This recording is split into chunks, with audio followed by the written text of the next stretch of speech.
Kawan, kawan, teman, teman.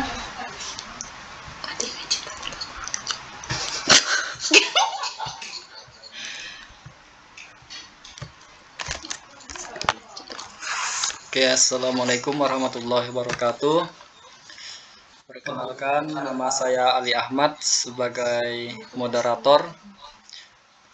Kami akan mempresentasikan yaitu Pancasila sebagai ideologi negara dari kelompok 3 yang beranggotakan saya sendiri, Ali Ahmad sebagai moderator, Pelita sebagai materi 1, Herdiana pemateri 2, dan Siti sebagai pemateri 3. Baiklah, untuk mempersingkat waktu kepada pemateri pertama yaitu Pelita. Saya serahkan kepada Pelita untuk membacakan presentasi.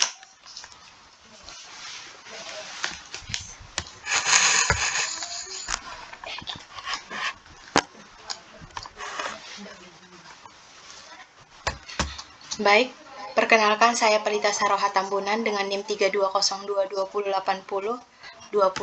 Saya sebagai pemateri 1 dari kelompok 3. Di sini kami akan membahas tentang materi Pancasila sebagai ideologi negara. Pancasila sebagai ideologi negara itu terbagi beberapa konsep, yaitu yang pertama konsep dan urgensi, yang kedua alasan diperlakukannya kajian, dan yang ketiga menggali sumber historis, sosiologis, politis. Keempat, membangun argumen tentang dinamika dan tantangan. Yang kelima, mendeskripsikan esensi dan urgensi. Kita akan masuk ke bab 1, yaitu ke bagian 1, yaitu konsep dan urgensi. Bagian A, kita akan menelusuri konsep Pancasila sebagai ideologi negara. Konsep Pancasila sebagai ideologi negara berasal dari kata idea. Artinya gagasan, konsep, pengertian dasar, cita-cita, dan logos yang berarti ilmu ideologi secara etimologis. Artinya ilmu tentang ide, the scan of ide atau ajaran tentang pengertian dasar. Ditemukan oleh Kailan 2019-60-69. Dalam Kamus Besar Bahasa Indonesia, ideologi didefinisikan sebagai kumpulan konsep bersistem yang dijadikan asas pendapatan yang memberikan arah dan tujuan untuk kelangsungan hidup. Ideologi juga diartikan sebagai cara berpikir seseorang atau suatu golongan. Ideologi dapat diartikan paham, teori, atau tujuan yang merupakan satu program sosial politik dari Kamus Besar Bahasa Indonesia. Jadi di sini kita dapat membahas tentang apa itu yang diartikan sebagai ideologi. Ideologi itu terbagi 3 konsep ya. Yang pertama teori, paham, dan tujuan.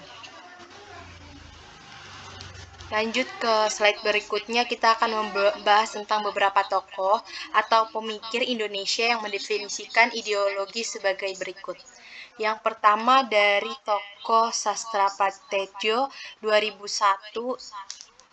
ideologi adalah seperangkat gagasan atau pemikiran yang berorientasi pada tindakan dan diorganisir menjadi suatu sistem yang teratur. Yang kedua yaitu adalah tokoh Sorjanto 1991. Ideologi adalah hasil refleksi manusia berkat kemampuannya menjaga jarak dengan dunia kehidupannya. Yang ketiga tokoh Mupiarto 1991-239. Ideologi adalah sejumlah doktrin, kepercayaan, dan simbol-simbol sekelompok masyarakat atau suatu bangsa yang menjadi pegangan dan pedoman kerja atau perjuangan untuk mencapai tujuan masyarakat atau bangsa itu. Lanjut ke bagian B, kita membahas tentang urgensi Pancasila sebagai ideologi negara, di mana urgensi sebagai ideologi negara menelusuri berbagai pengertian, mulai dari unsur dan jenis-jenis ideologi. Yang terlihat bahwa Pancasila sebagai ideologi negara menghadapi berbagai bentuk tantangan. Salah satu yang dapat paling dominan ini adalah globalisasi. Globalisasi merupakan era saling keterhubungan antara masyarakat suatu bangsa dan masyarakat bangsa yang lain. Sehingga masyarakat dunia menjadi terbuka. Dengan demikian, kebudayaan globalisasi terbentuk dan pertemuan beragam kepentingan yang mendekatkan masyarakat dunia. Sastrapet menengarai beberapa karakteristik budidaya global sebagai berikut. Yang pertama yaitu berbagai bangsa dan kebudayaan menjadi lebih terbuka terhadap pengaruh timbal balik.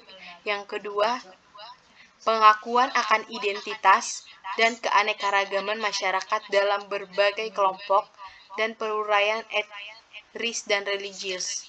Yang ketiga, masyarakat yang memiliki ideologi dan sistem nilai yang berbeda bekerja sama dengan bersaing sehingga tidak ada satupun ideologi yang dominan.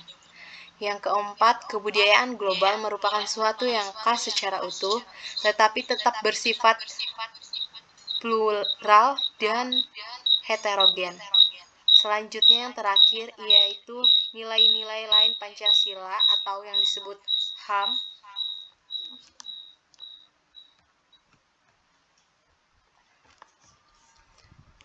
Baik, setelah membahas tentang beberapa agensi Pancasila, kita akan lanjut membahas tentang fase perkembangan globalisasi itu. Ada terbagi 4 fase, yaitu fase embrio, fase pertumbuhan, yang ketiga fase take off, yang keempat fase perjuangan. Di sini kita akan membahas satu persatu dari keempat fase tersebut, di mana fase embrio berlangsung di Eropa dari abad ke-15 sampai abad ke-18 dengan munculnya komunitas nasional dan runtuhnya sistem transnasional abad tengah. Yang kedua kita akan membahas fase pertumbuhan yang meliputi abad ke-18 dengan ciri pengesaran kepada gagasan negara kesatuan, kristalisasi konsep hubungan internasional, standarisasi konsep kewarganegaraan. Yang ketiga, kita akan membahas tentang apa itu fase take off, yang berlangsung dari 1870 sampai pertengahan 1920, yang ditandai dengan diterimanya konsep baru tentang negara kebangsaan, identitas dan kepribadian nasional, mulai masuknya negara-negara non-Eropa ke dalam masyarakat internasional. Yang keempat yaitu fase perjuangan, hegemoni yang dimulai 1920 sampai dengan pertengahan 1960, yang ditandai dengan meningkatnya konflik internasional ideologi seperti kapitalisme, sosialisme, fasisme, dan nazisme, dan jatuhnya bom atom yang mengunggah pikiran tentang masa depan manusia yang diikuti terbentuknya Perserikatan Bangsa-Bangsa atau sering kita sebut dengan PBB. Lanjut ke bagian B, alasan diperlukannya kajian Pancasila sebagai ideologi negara. Warga negara memahami dan melaksanakan Pancasila sebagai ideologi negara. Di sini kita akan membahas tentang Pancasila sebagai ideologi negara. Apakah teman-teman mengetahui sedikit tentang kenapa Pancasila disebut ideologi negara? Apa sih ideologi negara? Jadi ideologi negara itu adalah Pancasila menghadapi tantangan dari berbagai ideologi dunia dan kebudayaan global pada bagian ini. Perlu diidentifikasikan unsur-unsur mempengaruhi ideologi Pancasila sebagai berikut. Ada 3 unsur ya teman-teman. Di bab ini kita akan membahas satu-satu. Yang pertama unsur ateisme yang terdapat dalam ideologi Marxisme atau komunitasme yang bertentangan dengan sila ketuhanan yang Maha Esa. Yang kedua, unsur keindividualisme dalam liberalisme tidak sesuai dengan prinsip nilai gotong royong dalam sila keadilan sosial bagi seluruh rakyat Indonesia. Yang ketiga, kapitalisme. Ini memberikan kebebasan individu untuk menguasai sistem perekonomian negara tidak sesuai dengan prinsip ekonomi kerakyatan. Di sini ada penyelenggaraan negara memahami dan melaksanakan Pancasila sebagai ideologi negara. Ini akan dilanjutkan oleh pemateri 2. Saya pemateri 1 mengucapkan terima kasih. Kepada pemateri 2 kami persilahkan.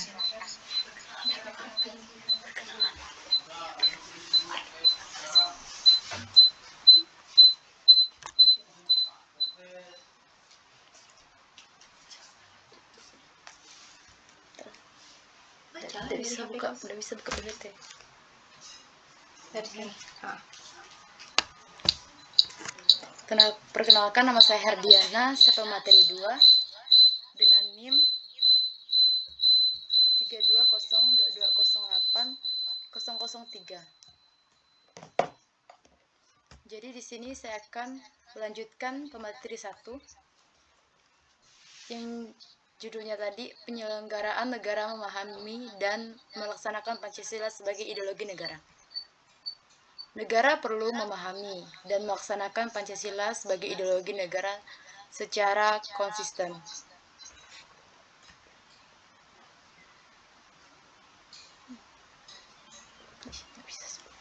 Mingis Suteso menegaskan bahwa pelaksanaan ideologi Pancasila bagi penyelenggaraan merupakan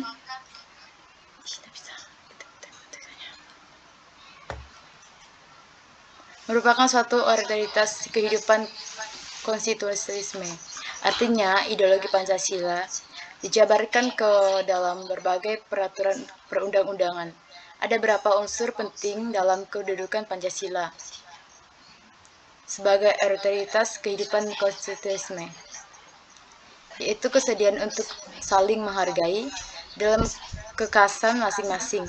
Artinya adanya kesepakatan untuk bersama-sama membangun negara Indonesia tanpa diskriminasi, hingga ideologi Pancasila menutup pintu untuk semua ideologi eksekutif yang mau menyeragamakan masyarakat menurut gagasannya sendiri. Poin kedua, B. Akulturasi 5 sila Pancasila, artinya sila-sila dilaksanakan dalam kehidupan bernegara. Yang pertama, ketuhanan yang Maha Esa. Yang kedua, kemanusiaan yang adil dan beradab. Yang ketiga, persatuan Indonesia. Sila kerakyatan yang dipimpin oleh hikmat kebijaksanaan dalam persyaratan perwakilan. Dan sila kelima adalah keadilan sosial bagi seluruh rakyat Indonesia.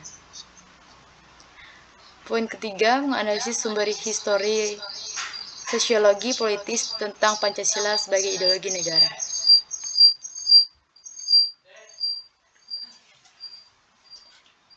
Sumber histori Pancasila sebagai ideologi negara.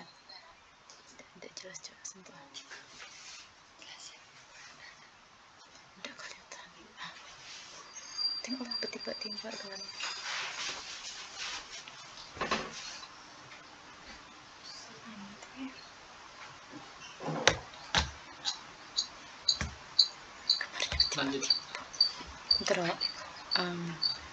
Ada 2 poin, yaitu C. Pancasila sebagai ideologi dalam masa pemerintahan Presiden Habibie menggantikan Presiden Soeharto yang mundur pada 21 Mei 1998 atas mendesakan berbagai pihak Habibie menghapus penataraan P4.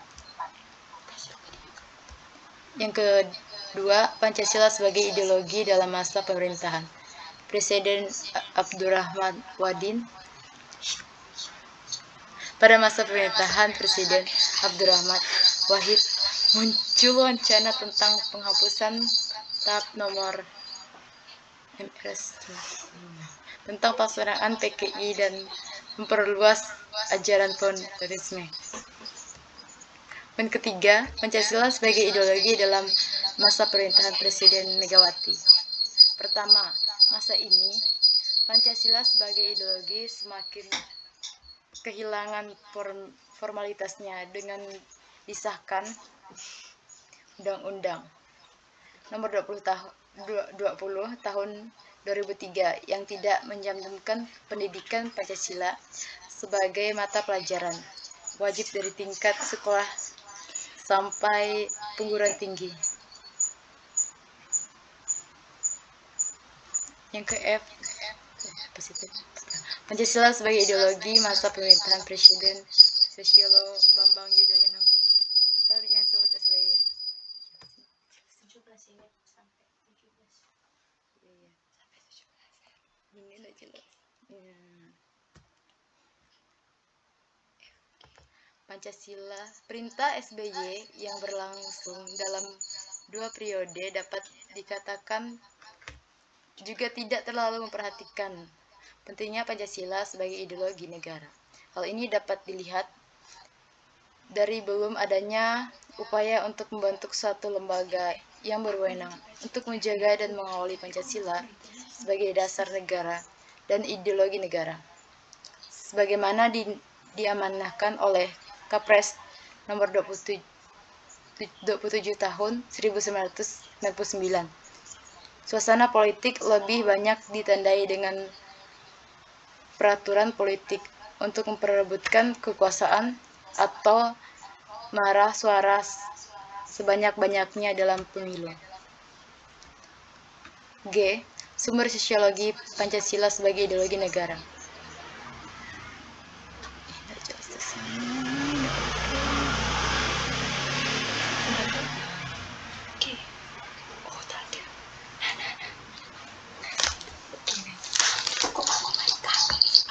Anda aku kembalikan.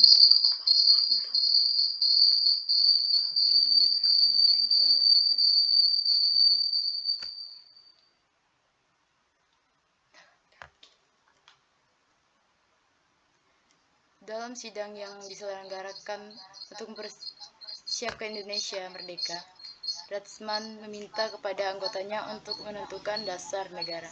Sebelumnya, Muhammad Yamin dan Suepomo mengungkapkan pandangannya mengenai dasar negara. Kemudian dalam pidato 1 Juni 1945, Soekarno menyebut dasar negara dengan menggunakan bahasa Belanda.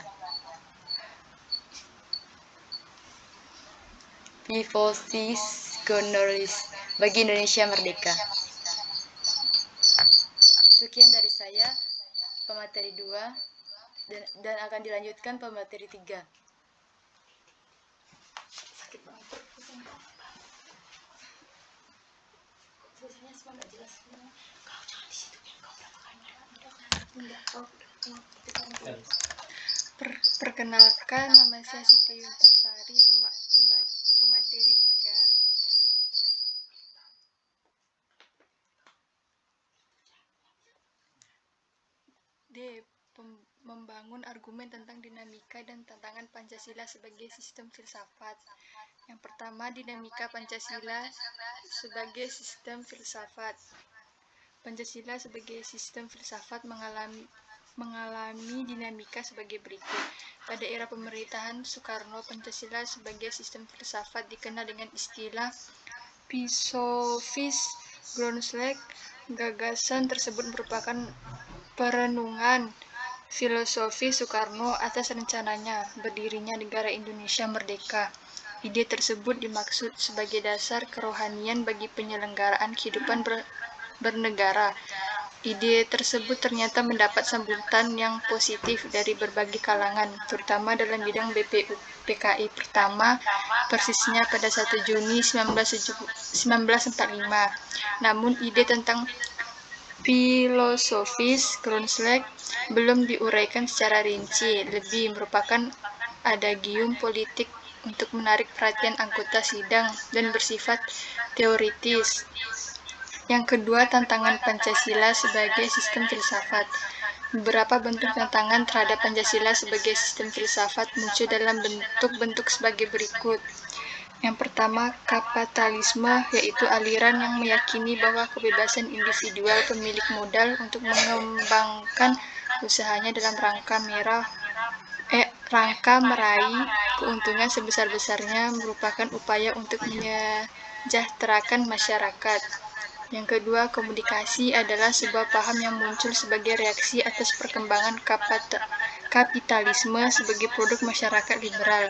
Komunisme merupakan aliran yang meyakini bahwa kepemilikan modal dikuasai oleh negara untuk kemakmuran rakyat secara merata. Mendeskripsikan esensi dan urgensi Pancasila sebagai sistem filsafat. Yang pertama, esensi atau hakikat Pancasila sebagai sistem filsafat. Pancasila sebagai sistem filsafat terletak pada hal-hal sebagai berikut. Yang pertama, hakikat sila ketuhanan terletak pada keyakinan bangsa Indonesia bahwa Tuhan sebagai prinsip utama dalam kehidupan semua makhluk.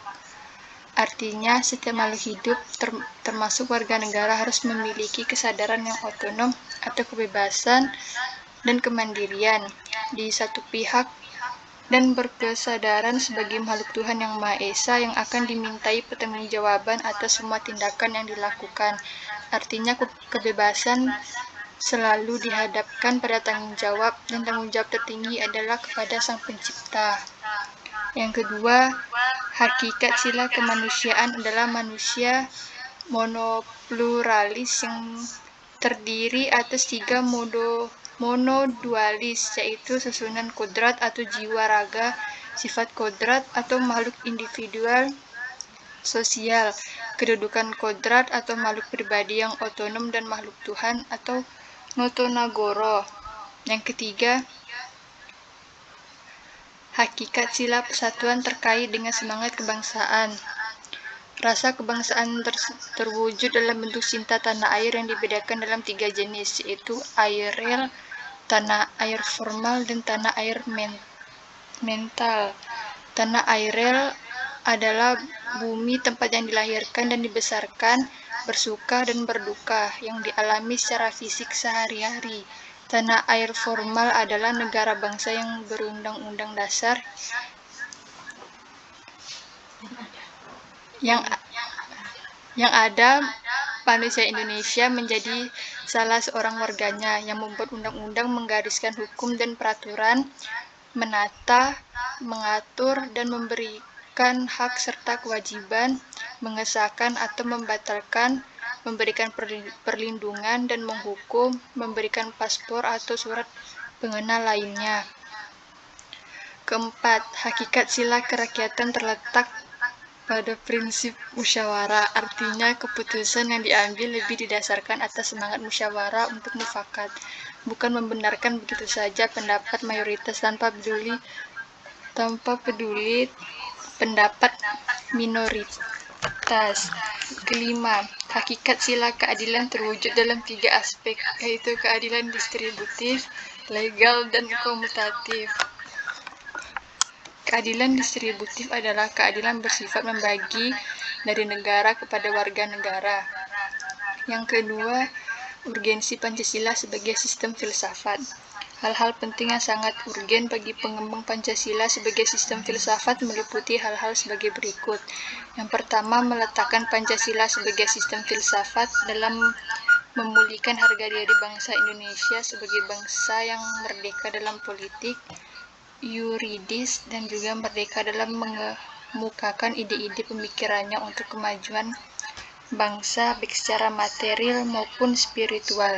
Yang kedua, Pancasila sebagai sistem filsafat membangun alam pemikiran yang berakar dari nilai-nilai budaya bangsa Indonesia sendiri sehingga mampu dalam menghadapi berbagai ideologi dunia.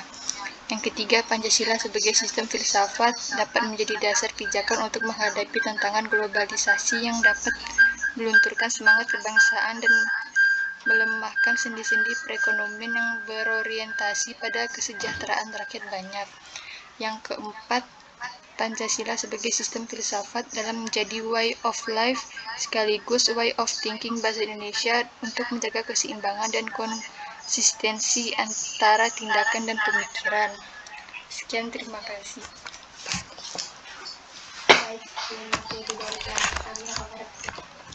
Baiklah, terima kasih kepada pemateri 1, pemateri 2, dan pemateri 3 Pelita, Herdiana, dan Siti. Jadi untuk sesi berikutnya akan saya buka sesi tanya jawab.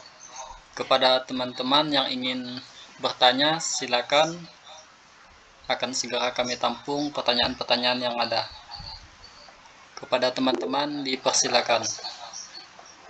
Oke, kepada Ali Akbar dipersilakan untuk bertanya.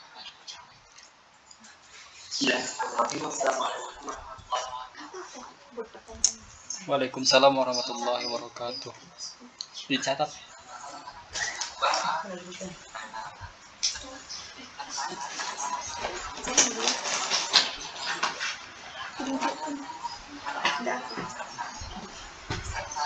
Tahu kan jawabannya?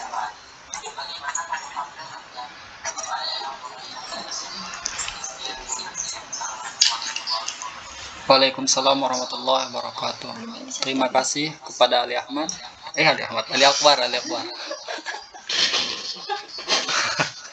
Jadi untuk Ali Akbar, pertanyaannya saya tampung dulu. Mas, apakah masih ada untuk teman-teman yang ingin bertanya?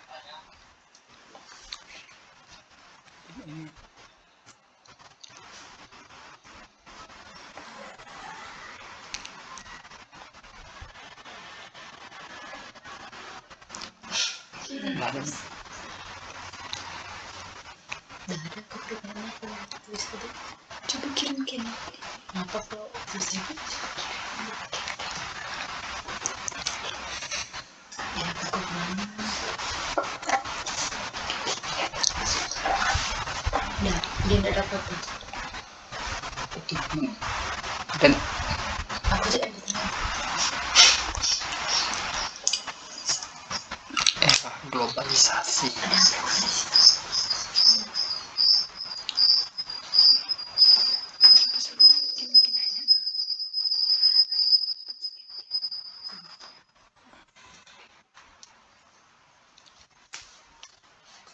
Coba tengok apa di situ.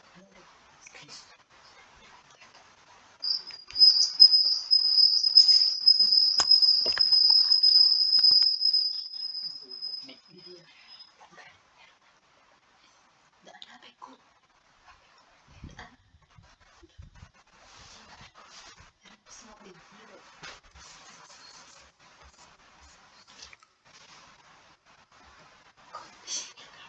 Coba di situ. Ini dia.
Oke, kalau tidak ada yang bertanya, jadi untuk pertanyaan Ali Akbar tadi akan dijawab oleh Siti.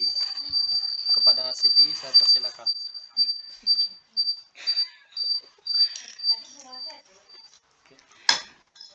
Saya ingin menjawab dari pertanyaan Ali Akbar.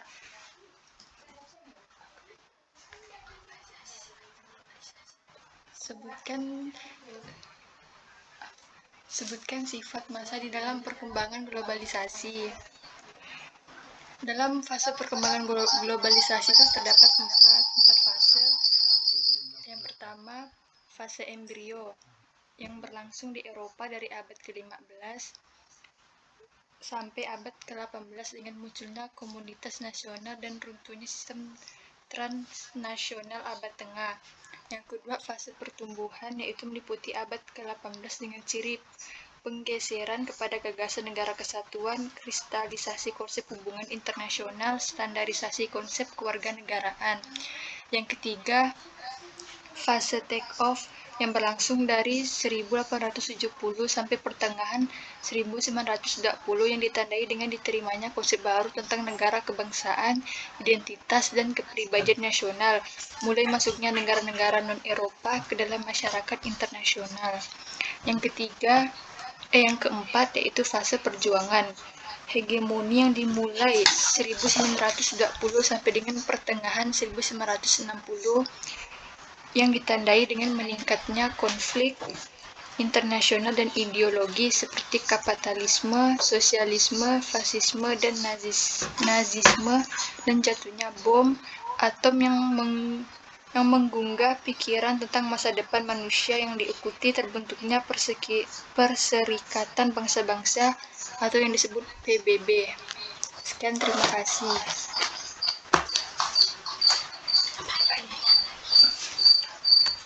Terima kasih kepada Siti yang telah menjelaskan pertanyaan yang dipertanyakan oleh Ali Akbar. Jadi untuk kawan-kawan, apakah ada yang masih ingin bertanya?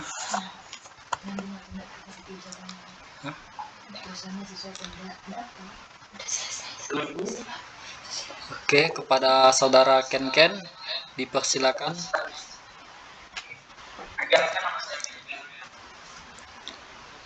Baik.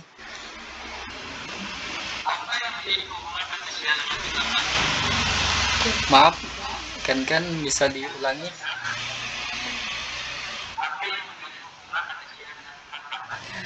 Oke, apa yang menjadi hubungan Pancasila dengan filsafat? Terima kasih kepada saudara Ken yang telah mengajukan pertanyaan. Jadi untuk pertanyaannya akan dijawab oleh Pelita Sari. Pelita ya, maaf ya. Kepada saudari Pelita dipersilakan.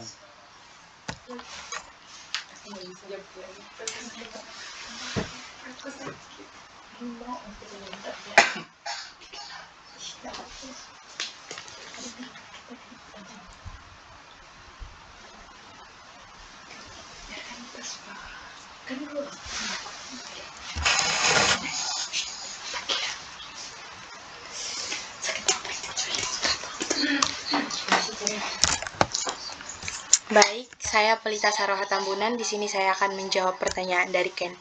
Pertanyaannya hubungan Pancasila dengan filsafat ya.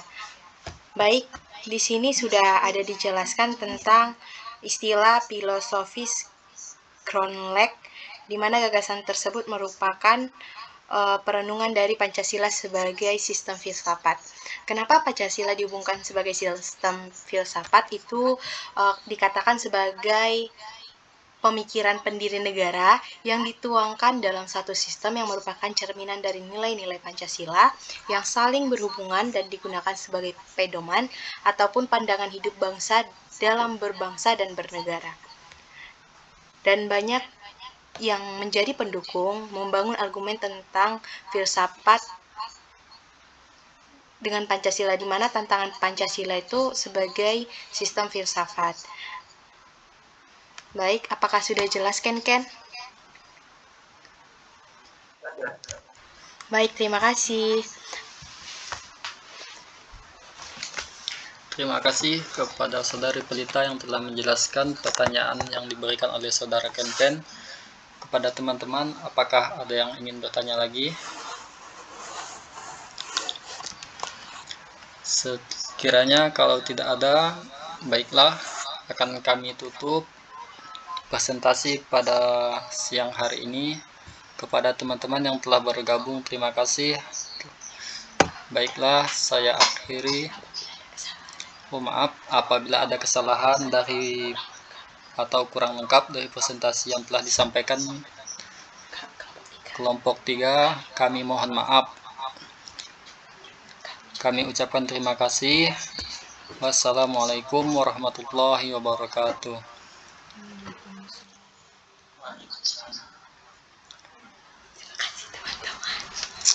Thank you.